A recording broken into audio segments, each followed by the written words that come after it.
must remember this moment. The room had gone quiet, in the way rooms only go quiet when everyone in them has stopped believing. A child lay on a banquet table that minutes earlier had held champagne flutes and folded napkins. And the boy was not breathing, but two paramedics who had finally fought their way up. 19 floors were stepping back because there was a storm outside. And the elevators had locked down, and they had arrived 4 minutes too late, and they knew it. Somewhere near the stage, a woman in a silver gown had both hands pressed over her mouth.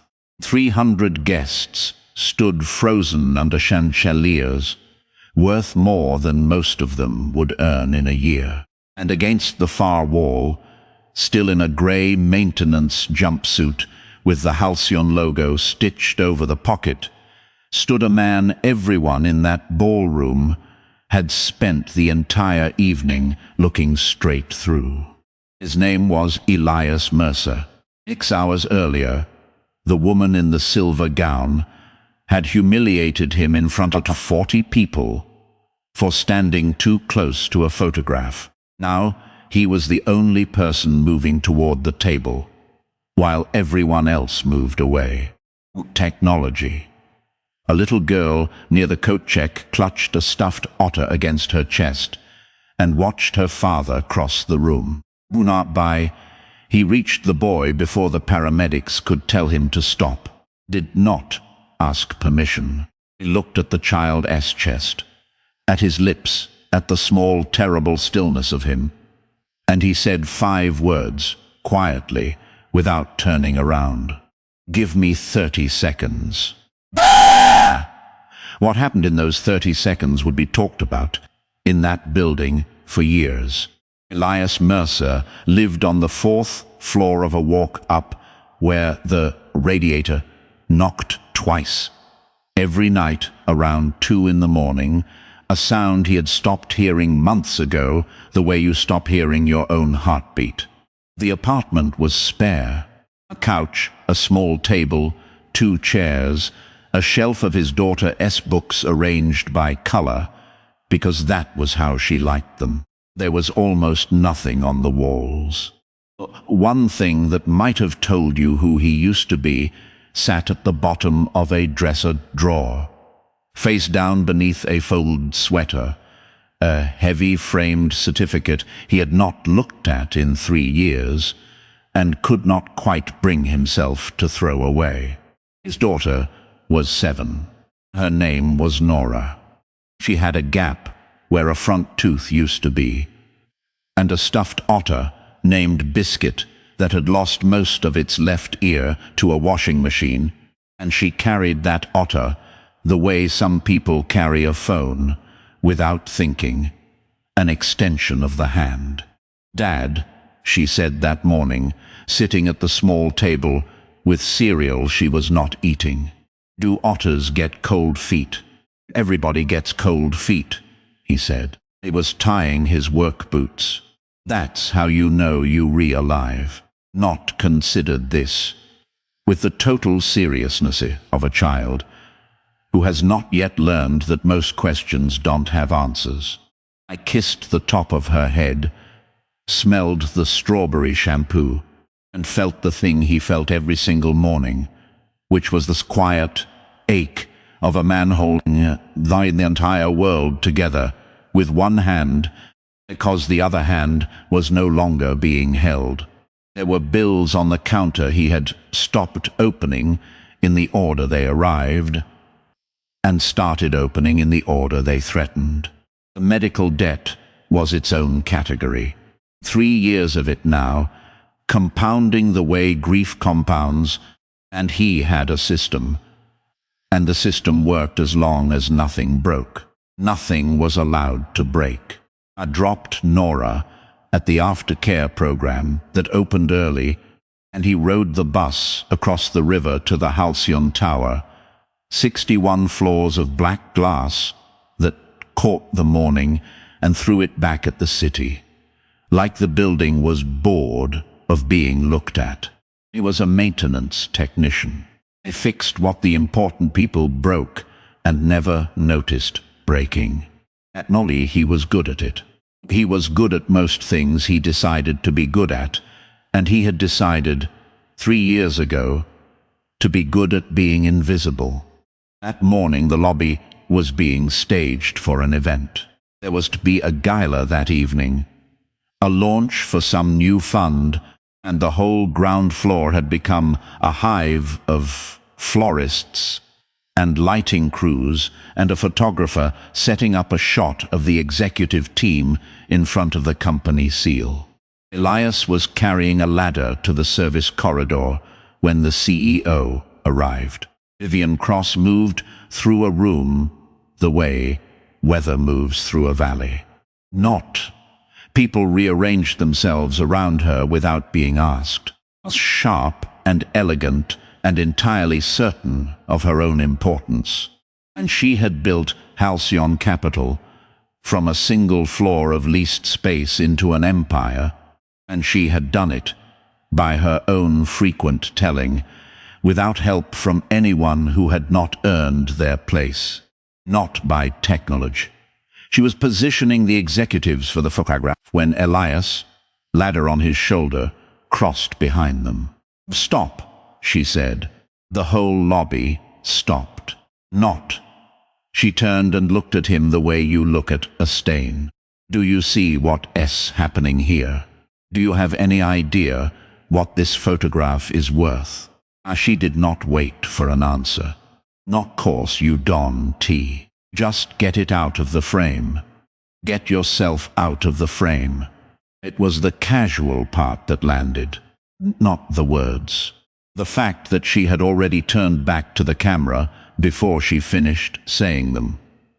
As by technology, though he were not a person who would hear the end of the sentence, as though he were furniture being asked to be quieter.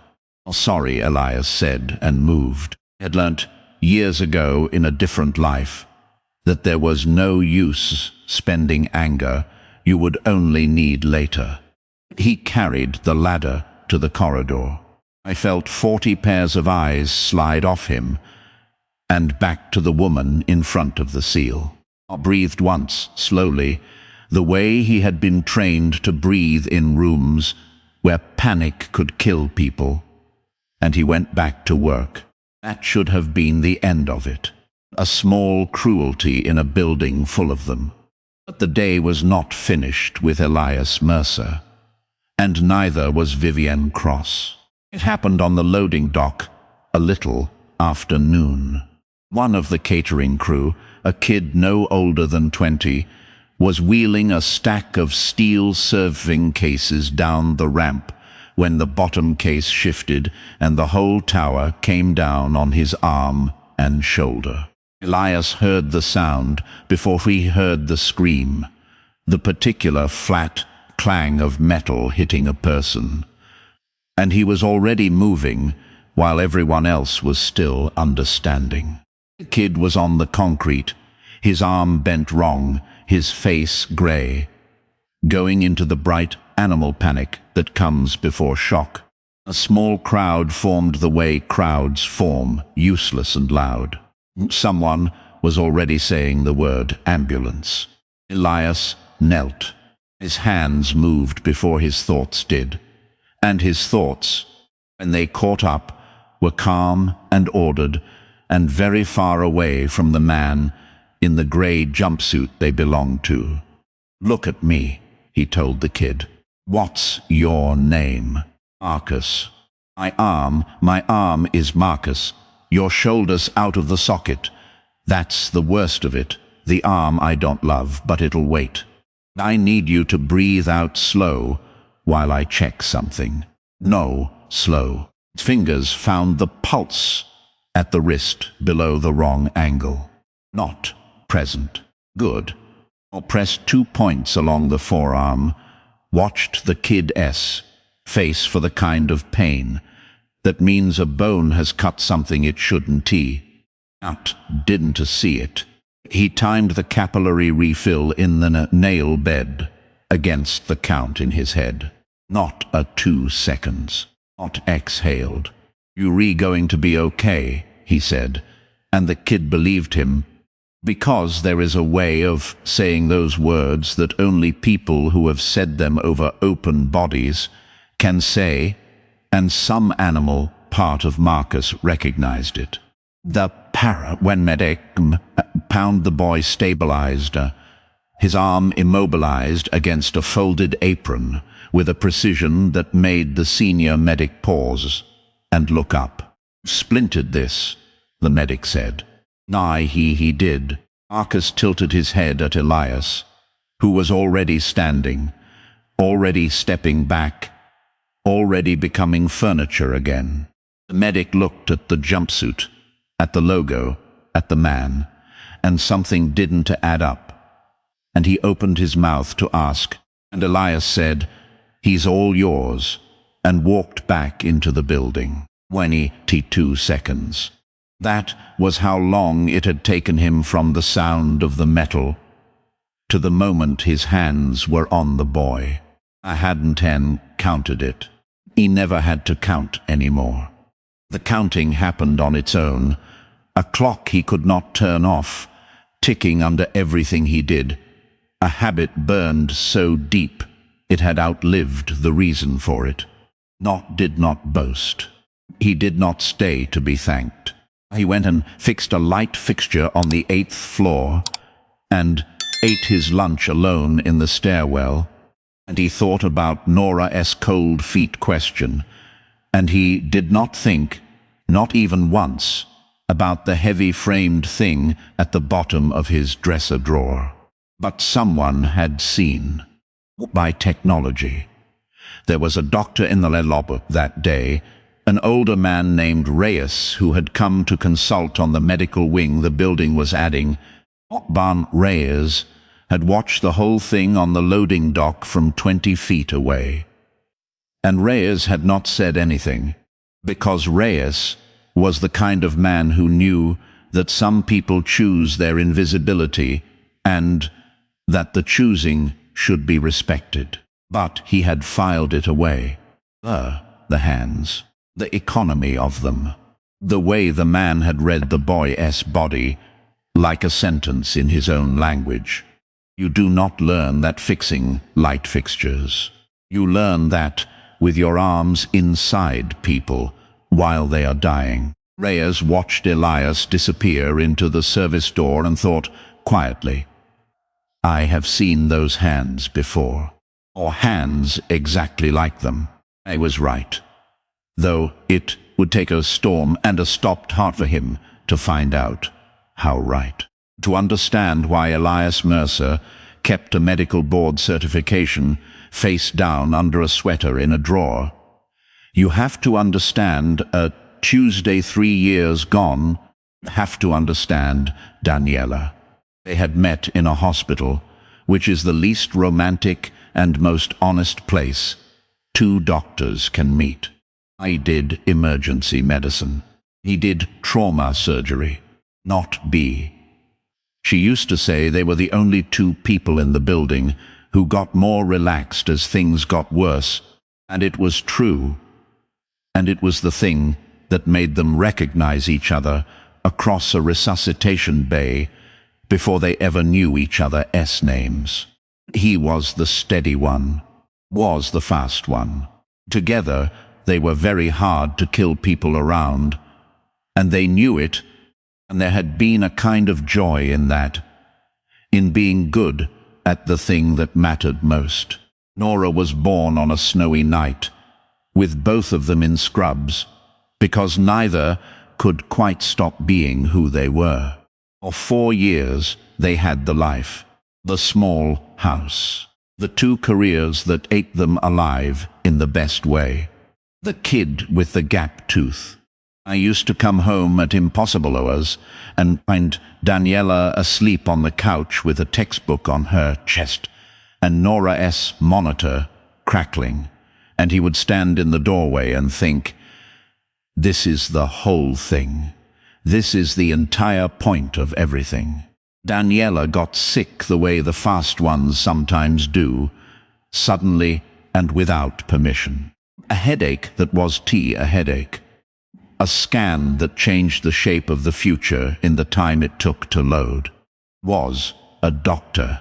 Knew exactly what she was looking at on the screen, which is its own particular cruelty.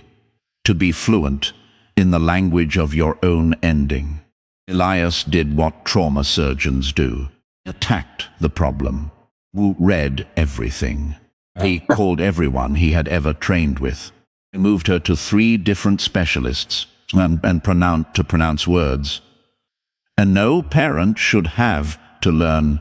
And he sat in consult rooms and asked the precise surgical questions that made other doctors sit up straighter.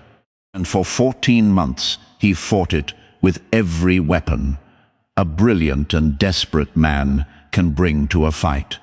He lost. You cannot operate on everything. He knew that. I had told other families that, gently, in those small rooms, more times than he could count. It is a different sentence when it is your own. After, he could not go back into an operating theater. Not tried. Once. I scrubbed in, and he looked down at the body on the table, and his hands, his famous steady hands, began to shake, and he understood that the steadiness had never been a skill, it had been a gift. And the gift had a source, and the source was gone. Nor took off his gloves. I walked out, did not go back. The certificate went into the drawer. The house got sold to pay the debt the insurance fights had left behind. It took a job he could do with his body, instead of his ghost-shaking hands. A job where no one would die if he had a bad day, and he moved into the 4th floor walk, up with the knocking radiator, and he poured the entire remaining sum of himself into one 7-year-old girl and one half-eared otter, and he called it enough, because it had to be enough, because the alternative was a hole he could not afford to look into. While he was the only one holding her hand, that was the man Vivienne Cross had told to get out of the frame. A man who had stood inside more frames than she would ever know, and had walked out of all of them on purpose. Nora asked about her mother sometimes. He never lied. He told her Daniela had been the bravest doctor in the whole hospital, and that she had loved Nora before Nora was even born, which was true, and that some people stay even after they go, which he hoped was true, and which Nora accepted with the calm of a child who has built her mother out of stories the way other children build castles out of sand. Was Mom faster than you? What? She asked once. Much faster, he said. I was the strong one. She was the fast one. What am I? I had to look away for a second. You read both, he said. You read the whole thing. The gala was Vivienne Cross's night. The new fund she was launching had a name designed by a committee and a guest list designed by ambition, and she had spent 2 months making sure that the most important people in the city would be in that 19th floor ballroom watching her stand under the company seal and announce the future. Cotrona family was there. Her sister's husband, and her sister's son, a boy of 8 with a peanut allergy, his mother had mentioned to the caterers twice, and to Vivienne not at all, because Vivienne did not concern herself with the logistics of food. Elias was working the gala. Maintenance always worked the big events, hidden in the service corridors, ready for a blown fuse or a clogged drain, or any of the small failures that could embarrass a CEO in front of the city. I had asked to stay home with Nora. He had been told flatly by his supervisor that the CEO had specifically requested a full crew, and that there was nothing to discuss, and so he had brought Nora with him, because the aftercare closed at 7, and he had no one else, and he had set her up in the quiet of the empty coat check, with a juice box and a book and biscuit. Ottman and he had told her he would come check on her every 20 minutes, and he had. Outside, the storm that had been threatening all week finally arrived. It came in fast and mean, rain like gravel against the black glass, lightning close enough to feel. At 8:40, the Building S elevator system did what it is designed to do in a severe weather event, with a lightning strike on the grid, which is locked to the lobby and refused to move. The ballroom on 19 became, for all practical purposes, an island in the sky. At 8:51, a waiter passed a tray of canapés. The boy with the peanut allergy, bored and unsupervised in the way children at adult parties always are, ate one. It took 90 seconds. Elias was in the service corridor, replacing a tripped breaker, when he heard the shift in the room, the specific change in the texture of 300 voices that means something has gone wrong. The sound before the screaming. He had heard that sound in 100 emergency bays. His body was moving before his mind had finished the sentence. The boy was on the floor by the time Elias reached the doors. Then on a cleared banquet table, where someone had laid him, and his face was wrong, swelling, his lips gone, the color that lips are not supposed to go, his throat closing as the world's most ordinary food turned his own immune system into an executioner. Mother was screaming his name. Vivian was on the phone, shouting at someone about the elevators. Doctor among the guests was working over the boy and getting nowhere, because he was a cardiologist, and this was not a heart bite. And the one thing that could have saved the boy easily, the small device that lives in millions of bags and pockets, was not in the room, not knowledge, because the one person Garrett it had been seated by the windows, and could not get through the crowd in time. By the time the auto-injector reached the table, the boy had already gone limp and grey. The cardiologist looked up with the face of a man who has run out of road. The two paramedics, who had climbed 19 flights through a stairwell because the elevators were dead, arrived at 8:58. They were good. They did everything right. But they were carrying field equipment up 19 floors through a storm, and the boy had been without a clear airway and a steady rhythm for too long. And after 2 rounds of everything they had, the senior medic straightened up, not technology, and his partner stopped compressions to look at him, and a silence opened in the room like a grave. That was the silence Elias Mercer walked into, in a grey jumpsuit, with the company logo over his heart. He had seen from the doorway a thing no one else in that ballroom had the eyes to see. Flutter. The smallest possible movement at the boy's throat. A single weak attempt to breathe that the body makes when the body has not yet agreed to quit, even though everyone standing over it has. Everyone else, it looked like the end.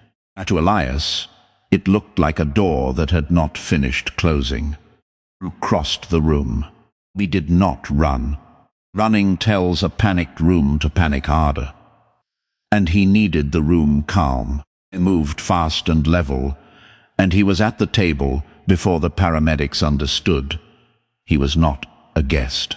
"Sir, you need to step back," the senior medic said, his airway occluded by the swelling. the EPS not reaching tissue, because his pressures bottomed out, and he just tried to breathe. I saw it. Elias was already at the boy's head, 2 fingers under the jaw, reading the throat with his hands. Need a blade, a tube, the smallest you have, and I need them in the next 40 seconds, or this conversation is over. The medic stared at him. What are you doing? What was Vivienne? Ash pushed her through to the table, and she was looking at the man in the maintenance uniform, with his hands on a dying child. Her aunt, her voice was rising into something close to a shriek. Get away from him. Who let the get him away from? Vivienne. A new voice. Doctor. Reyes, the older man from the lobby, was suddenly at the table, breathing hard from the stairs. He was looking not at the boy, but at the maintenance worker, S-Hands, and his face had gone very still. Vivienne, be quiet. He works in the basement, he is not going to. That, said Reyes, is Elias Mercer. The name meant nothing to her. It meant nothing to almost anyone in the room. But it meant something to the paramedic who had been a teenager doing ride-alongs in this city 8 years ago, and who had once watched a trauma surgeon named Mercer keep a man alive on a sidewalk with a folding knife and a ballpoint pen, and who now put the laryngoscope into that surgeon's outstretched hand without being told twice. 40 seconds, Elias said. He was not talking to anyone. He was talking to the clock that had never stopped ticking, the one that had run under 3 years of fixing light fixtures, waiting. What happened next happened in a kind of terrible quiet. His hands did not shake. He had wondered, in the 3 years since he had walked out of that operating theatre, whether they ever would again, whether the gift had died with Daniela, or whether some smaller piece of it had survived inside him, dormant, waiting for the one situation desperate enough to wake it. Now he knew. The steadiness was back, or it had never fully left, and it had come back not because his grief was finished, but because there was a child under his hands, and the child was more important than the grief, and that, he understood in some wordless part of himself, was the only thing that had ever made the hands steady in the first place. Not the absence of fear, the presence of something that mattered more, cleared the airway, not by technology. Found the path the swelling had nearly closed, and he kept it open with a calm that travelled outward from his hands into the whole room. Not so that the paramedics found themselves moving at his pace, handing him what he needed before he finished. Naming it, 3 professionals working as one organism with a maintenance man at its center. I talked the whole time, low and even, to a boy who could not hear him, because that is what he had always done, monology, because somewhere he still believed they could hear you. Come on, he said. Come on, you tried already. I saw you try. Do it again. One more time. There you go. There you go. The boy's chest rose. It rose on its own, a small, ragged, involuntary heave, and then it rose again, and the grey began to leave his lips by degrees. The colour of life returning the way dawn returns. Not all at once, but undeniably. And the monitor the paramedics had reattached found a rhythm and began to insist on it. Beep after beep after beep, the most beautiful sound in any language. The boy coughed. Then he cried, a thin, reedy, furious cry, the sound of a child who has decided after all to stay. And the room, which had been holding 300 breaths, let them all go at once. The boy's mother folded over him, sobbing. The paramedics took over the parts that were now theirs to take, stabilizing, preparing to carry him down 19 flights to the ambulance that could finally reach him. And Elias Mercer stepped back from the table, and his hands, now that they were no longer needed, finally allowed themselves a single fine tremor, which he hid by pushing them into the pockets of his jumpsuit, and he turned to go find his daughter. Vivian Cross was standing directly in his path. She had not moved in 2 minutes. Woody. She had watched the entire thing from 3 feet away, the woman who had told this man to get out of the frame, and something had happened to her face that does not happen often to faces like hers. What had come undone? The certainty she wore like a second gown had simply slid off her. Underneath was a woman who had just watched the person she had treated as furniture do the one thing none of the important people in her important room had been able to do. "You're a doctor," she said. It came out almost as a question. "Was," he said. "That's my nephew." I know. I had not known, but it did not matter. And it had never mattered, and he was too tired to explain that the boy's last name had been the least important thing about him for the 90 seconds it took to save his life. The ballroom was watching them now. The same 300 people. The same chandeliers.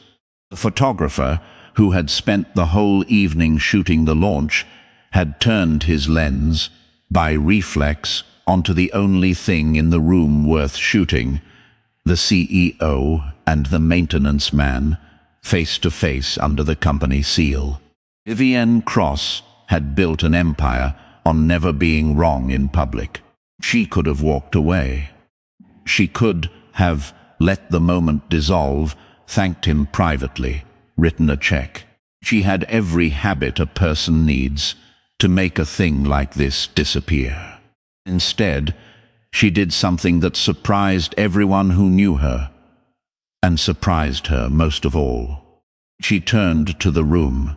She raised her voice, the same voice that had told him to get out of the frame 6 hours earlier, and she said, loudly enough that the people by the windows could hear, "This morning I spoke to this man like he was nothing. Told him to get out of a photograph. I did not know his name. I did not care to."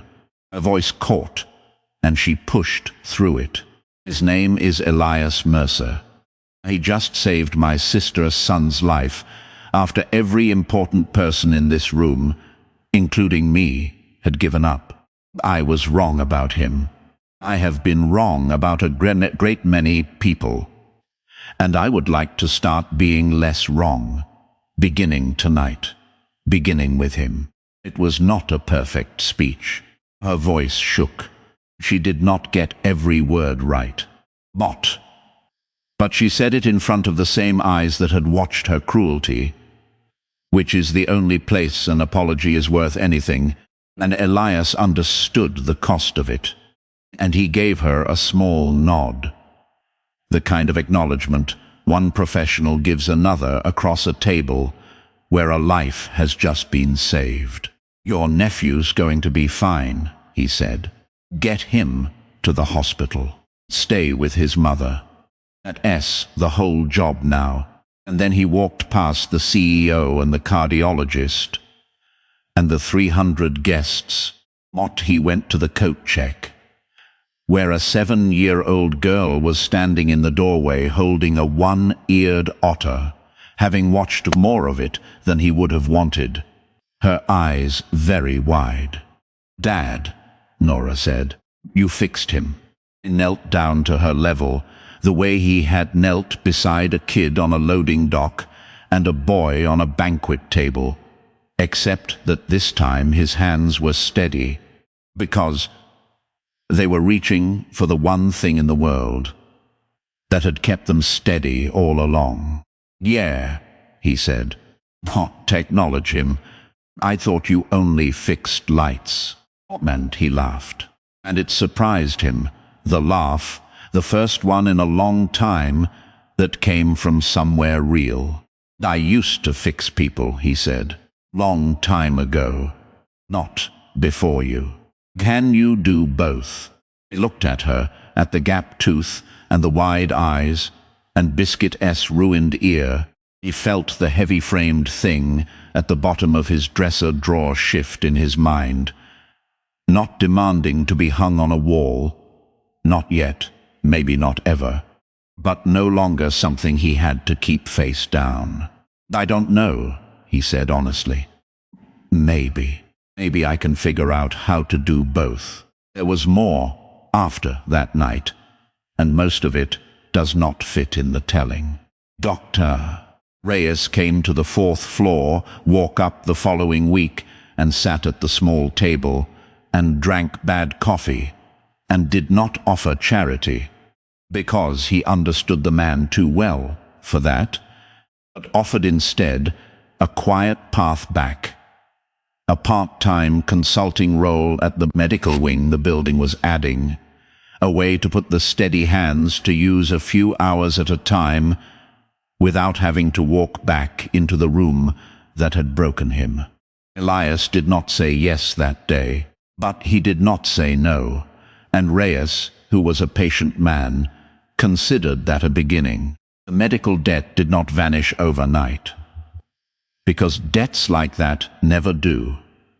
But a door that had been welded shut for 3 years had come open a crack, and through it Elias could see for the first time the shape of a life where he did not have to be invisible to be safe. He never hung the certificate. But one evening, a few weeks later, Nora found it in the drawer while looking for socks, and she carried it out to the living room with both hands. And she set it on the empty shelf next to her color-arranged books, leaning against the wall, and she said, "Mom would want it where you can see it." And he did not take it down. Nor he left there, leaning, the steady hands of a younger man, certified in heavy gold letters, watching over the room where his daughter built her castles. Not by technology. On the night it all happened, though, after the ambulance had finally carried the boy down through the storm, after the guests had drifted out into the wet city, full of a story they would tell for the rest of their lives. Elias Mercer carried his sleeping daughter down 19 flights of stairs because the elevators were still locked, and Biscuit's ruined ear bounced against his shoulder with every step. Not by technology, and Nora murmured something in her sleep that might have been about otters and cold feet, and he held her, the way you made your hands stop shaking, and Schneen stopped, and he walked out into the rain. Behind him, the black glass tower stood lit against the storm. 61 floors of important people, and somewhere on the 19th, a woman in a silver gown was learning, 3 years too late for the lesson to be easy, that the most dangerous thing you can do is decide you already know who someone is. And a man in a gray jumpsuit walked home through the rain, with his whole world asleep on his shoulder, and for the first time in a very long time, he was not invisible, and he was not afraid, and his hands were perfectly still.